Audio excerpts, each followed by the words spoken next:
because I want to talk to you about what actually to look for in a parenting coach. Now, here's the deal. I have seen many families lately who have worked with other coaches and then they come to me because it's still not working. And they're like, but I worked with this coach and it didn't work. My child was too hard for them, or they're just really tricky. You worked with the wrong parenting coach. And so when you're picking a parenting coach, I want you to really tend to who you're working with, because here's the deal. Like literally, it seems like every week there's a new person who's a parenting coach. And being a parenting coach is not regulated. You don't have to have any kind of education. There's no regulating body. And so that means it's on you to really do your research. Now, whether you work with me or somebody else, these are really good questions to ask. And it starts with you. So the first thing to ask yourself is, what are my beliefs about parenting? What do you actually believe? What kind of child do you have? Okay, so I would get a sheet of paper and fold it in so that there's four squares. And in the top one, I want you to write, what are my beliefs about parenting? What kind of parent do I want to be? Then in the next, so what kind of parent do you want to be? Do you want to parent positively? Do you want to parent, what do you want? Do you want your children to behave because they're scared of you? Do you want your children to become superstar soccer players? What kind of parent do you want to be? No shame, it's only for you. So just figure out, like, do some intentional thinking. Like, what actually do I want? Do you want your kids to be calm all the time? Do you want your home to feel different? Like, what is it that you're after? In the next box, I want you to write a little bit about your child. Who is your child? And many a times, families will come to me and there's like, they might have a couple kids, but there's often like one or two that are kind of struggling. And those are the ones I kind of want to focus on. So you could write about all your children, or you could just kind of drill down in the one that you are talking about. Do they have a diagnosis? Do they have particular challenges? Maybe they don't have a diagnosis, but you have noticed they tend to anxiety, or maybe you've noticed that they're struggling at school, or you can't get them to get their homework done. So who is this particular child? When do they thrive? When are they barely surviving? Do some thinking about who they are. So now you've thought about what you want and who your child is. Okay, those two things, super important to a successful journey with any person who's helping you with your parenting, whether it's a coach or a therapist or a teacher or some other kind of professional. And there are many kinds of professionals that may help you with your child along the way, sort of serving in the role of a coach.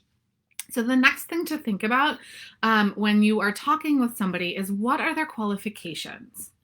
So I want to steer you away from working with someone who doesn't have any qualifications. And being a mom, you may have some great perspective, but I want you to work with somebody, especially if you're going to pay them, who's got more qualifications than being a mom or being a dad. Okay, I want you to work with somebody who has really leaned into the parenting approach that you're after. So if you are after positive parenting or relationship-based parenting, and that is where I would direct almost everybody, then you want to work with somebody who has some good, solid, graduate level training at least in those fields. So that graduate training should be a master's or a doctorate, and it should be in something like social emotional learning, relationship-based parenting, early childhood or childhood mental health, these kinds of fields. Sometimes it might be in education, it might be in counseling, okay, but what you're looking for is somebody who has really gotten in touch. My cat is on my counter trying to eat the shredded cheese. You're really looking for somebody who is in touch with the field, the research trends in the field, the parenting trends, like what do they know and how do they know it? And it is perfectly fine to say to someone, tell me about your qualifications or about what your training is. So after you sort of learn about qualifications and training, and part of that is experience. How long have you been doing this? How many families have you worked with? What kinds of things have you noticed work for children who have sibling issues, or children who have a tough time getting their homework done, or teenagers? Ask questions that pertain to your child, right? So if your child is struggling with X, Y, and Z, you want to know, how has this person, what are the methods that they have used to help other families who have the exact same issue? Okay. And listen, right? So sometimes you might have to pause, and you might have, and, sometimes it might feel like I've tried that. They might tell you like, you need to work on your presence and like apply praise differently. And you might say, I've tried that. And that's a space where I want you to just hold for a second. I want you to ask, to keep digging. Like, what do you mean by apply praise differently? Or what do you mean by get present? And a high quality, informed, relationship based, or positive parenthood coach is going to give you some real specifics around specifically do it this way. I think when you think about shifting your parenting towards a positive lens, what you're really doing is getting very methodical about the way that you are, and it takes some real attention to minuscule moments, right? And so you're looking for an answer that is pretty granular. And people will have different approaches. There are different methods. Many of their methods will work, but a coach might say to you, well, it's really consistency that's working against you. So here's how I want you to praise your child, or this is the small shift that I want you to make instead. I think that it's really good to think or to ask people also what kind of what's the mode? How are they going to give you feedback? And what is so clear to me and to us at Positive Parenthood is that many times parents will tell stories, and the piece that needs to shift is left out of the story. And that's because sometimes it's hard to see in our own families what the shift needs to be.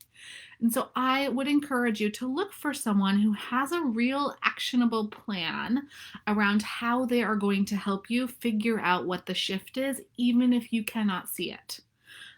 That's true for almost all parents. Even in my own parenting, I often cannot see the thing that I need to shift. And I get support from my colleagues. I get support from my partner. And the other thing that I do, when I work with people, I have them give me videos of them and their children interacting. And oftentimes, or sometimes audio if it's teenagers, oftentimes it is in listening to what is really happening that we're able to identify a tweak, right? So ask them what the mode is. What are they going to do? What's it going to look like? Right? How are they going to know? Is there some in-person component? Can I coach you live, real time? Sometimes I do that with families. Are they going to look at videos? Are they going to listen to audio? Are they going to rely on your stories? Are they going to come into your home? What are the practical aspects of this relationship, and what can you expect? So I'd ask them about mode. I would ask about expertise. Definitely ask about experience. And, you're also looking, part of it is fit. So you want to work with somebody that you feel you can trust, right? And so, think about what that is for you, and it's so particular to each family what it is that you can trust. But you need to find somebody who you feel like you really trust. And sometimes, with Positive Parenthood, sometimes there's Bridget, cool. I'm totally gonna I'm gonna watch your live. Sometimes it's just vibe, right? So you also need to vibe with somebody. You need to feel like this is a person who I can trust, because this person is going to probably ask you to make some changes that you're not really sure. Like, you're not sure this is going to work. You might feel like that I've tried this and it didn't work, and I want you to give it at least 5 times, probably more than that, of trying the shift before you decide it's not working, and definitely some feedback sessions with your coach around how it's going, because it may be that you're applying the tool, but it's not attuned, right? It's not exactly authentic to how it needs to be applied. And that's a really important detail, and one that we want to really focus on, because if you, if a tool is supposed to be applied this way and you're just doing it a little bit differently, it might not have the impact that you want, and you want to be really, really honest with yourself and in the coaching relationship about that, so that you can experience those big shifts. So that's where I am. I will say I have a PhD in social emotional learning, so I have spent a lot of that time doing this, and you want to look for those kinds of qualifications.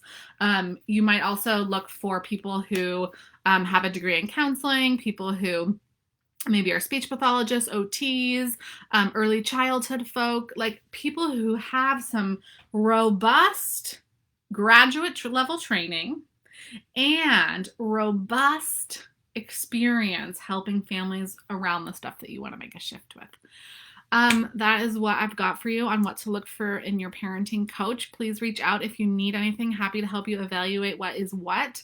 Helping you to build calm and cooperative families is my mission. Take good care, you all.